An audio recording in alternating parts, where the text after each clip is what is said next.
राधे कृष्ण कृष्ण कृष्ण राधे राधे। रघुकुल रीत सदा चली आई, प्राण जाई पर वचन न जाई।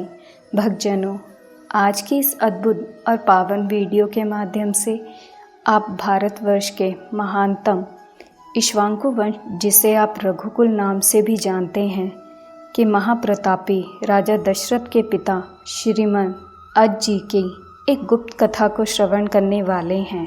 पौराणिक धर्म ग्रंथों के आधार पर बताया जाता है कि एक बार राजा अज दोपहर की वंदना कर रहे थे। उस समय लंकापति रावण उनसे युद्ध करने के लिए आए और दूर से उनकी वंदना करना देखकर वहीं रुक गए। राजा अज ने भगवान शिव की वंदना की और जल आगे अर्पित करने की जगह पीछे फेंक दिया। यह देखकर रावण को बड़ा आश्चर्य हुआ और वह युद्ध करने से पहले राजा अज के सामने पहुंच गए तथा पूछने लगे कि हमेशा वंदना करने के पश्चात जल का अभिषेक आगे किया जाता है, ना कि पीछे। इसके पीछे का क्या कारण है महाराज? राजा अज ने कहा, जब मैं आंखें बंद करके ध्यान मुद्रा में भगवान शिव की अर्चना कर रहा था, तभी मुझे यहाँ से 1 योजन दूर जंगल में एक गाय घास चरती हुई दिखी और मैंने देखा कि एक सिंह उस पर आक्रमण करने वाला है। तभी मैंने गाय की रक्षा के लिए जल का अभिषेक पीछे की तरफ किया। रावण को यह बात सुनकर बड़ा ही आश्चर्य हुआ।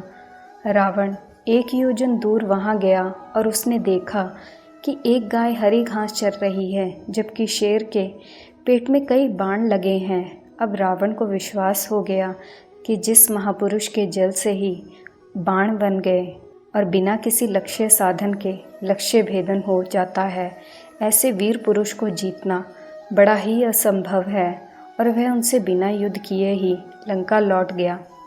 एक बार राजा जंगल में भ्रमण करने के लिए गए थे तो उन्हें एक बहुत ही सुंदर सरोवर दिखाई दिया।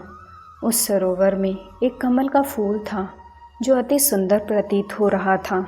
उस कमल को प्राप्त करने के लिए राजा अज सरोवर में चले गए, किंतु यह क्या, राजा अज जितना भी उस कमल के पास जाते, वह कमल उनसे उतना ही दूर हो जाता और राजा अज उस कमल को नहीं पकड़ पाए। अतः आकाशवाणी हुई कि हे राजन, आप निसंतान हैं, आप इस कमल के योग्य नहीं हैं। इस भविष्यवाणी ने राजा अज के हृदय में एक भयंकर घात किया। राजा अज अपने महल लौट आए और चिंताग्रस्त रहने लगे, क्योंकि उन्हें संतान नहीं थी, जबकि वे भगवान शिव के परम भक्त थे। भगवान शिव ने उनकी इस चिंता को ध्यान में लिया और उन्हें धर्मराज को बुलाया और कहा, तुम किसी ब्राह्मण को अयोध्या नगरी पहुंचाओ, जिससे राजा अज को संतान की प्राप्ति के आसार हों। दूर पार एक गरीब ब्राह्मण और ब्राह्मणी सरयू नदी के किनारे कुटिया बनाकर रहते थे। एक दिन वे ब्राह्मण राजा अज के दरबार में गए और उनसे अपनी दुर्दशा का जिक्र कर भिक्षा मांगने लगे। राजा अज ने अपने खजाने में से उन्हें सोने की अशर्फियाँ देनी चाहिए, लेकिन ब्राह्मण ने नहीं कहते हुए मना कर दिया कि यह प्रजा का है, आप अपने पास जो है उसे दीजिए। तब राजा अज ने अपने गले का हार उतारा और ब्राह्मण को देने लगे, किंतु ब्राह्मण ने मना कर दिया कि यह भी प्रजा की ही संपत्ति है। इस प्रकार राजा अज को बड़ा दुख हुआ कि आज एक गरीब ब्राह्मण उनके दरबार से खाली हाथ जा रहा है। तब राजा अज शाम को एक मजदूर का वेश बनाते हैं और नगर में किसी काम के लिए निकल जाते हैं। चलते चलते वह एक लोहार के यहाँ पहुँचते हैं और अपना परिचय बिना बताए ही वहाँ विनय कर काम करने लग जाते हैं। पूरी रात को हथौड़े से लोहे का काम करते हैं, जिसके बदले में उन्हें सुबह 1 टका मिलता है। राजा 1 टका लेकर ब्राह्मण के घर पहुँचते हैं, लेकिन वहाँ ब्राह्मण नहीं था। उन्होंने वह 1 टका ब्राह्मण की पत्नी को दिया और कहा कि इसे ब्राह्मण को दे देना। जब ब्राह्मण आया तो ब्राह्मण की पत्नी ने वह टका ब्राह्मण को दिया और ब्राह्मण ने उस टका को ज़मीन पर फेंक दिया। तभी एक आश्चर्यजनक घटना हुई। ब्राह्मण ने जहाँ टका फेंका था वहाँ एक गड्ढा हो गया। ब्राह्मण ने उस गड्ढे को और खोदा तो उसमें से सोने का एक रथ निकला तथा आसमान में चला गया। इसके पश्चात ब्राह्मण ने और खोदा तो दूसरा सोने का रथ निकला और आसमान की तरफ चला गया। इसी तरह से 9 सोने के रथ निकले और आसमान की तरफ चले गए। और जब 10वां रथ निकला तो उस पर एक बालक था और वह रथ ज़मीन पर आकर ठहर गया।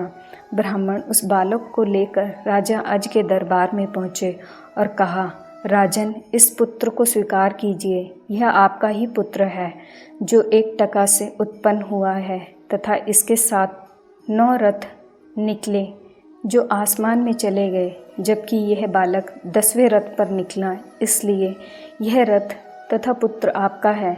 इस प्रकार से दशरथ जी का जन्म हुआ। महाराजा दशरथ का असली नाम मनु था और ये 10 दिशाओं में अपना रथ लेकर जा सकते थे, इसीलिए दशरथ नाम से प्रसिद्ध हुए। जय श्री राम, जय श्री राम। आशा करती हूँ कि आपको हमारी आज की यह वीडियो पसंद आई होगी। सत्य सनातन धर्म और ज्ञान की लौ जलाने में आपका सहयोग अपेक्षित है। अतः वीडियो को लाइक, शेयर, कमेंट कर चैनल को सब्सक्राइब और नोटिफिकेशन बेल को ऑन करना ना भूलें। आपका कल्याण हो, आप जीवन में तरक्की और ढेरों खुशियाँ पाएं, यही महादेव से कामना है। जय माँ गौरी। हर हर महादेव, हर हर महादेव, हर हर महादेव। राधे कृष्ण राधे कृष्ण, कृष्ण कृष्ण राधे राधे।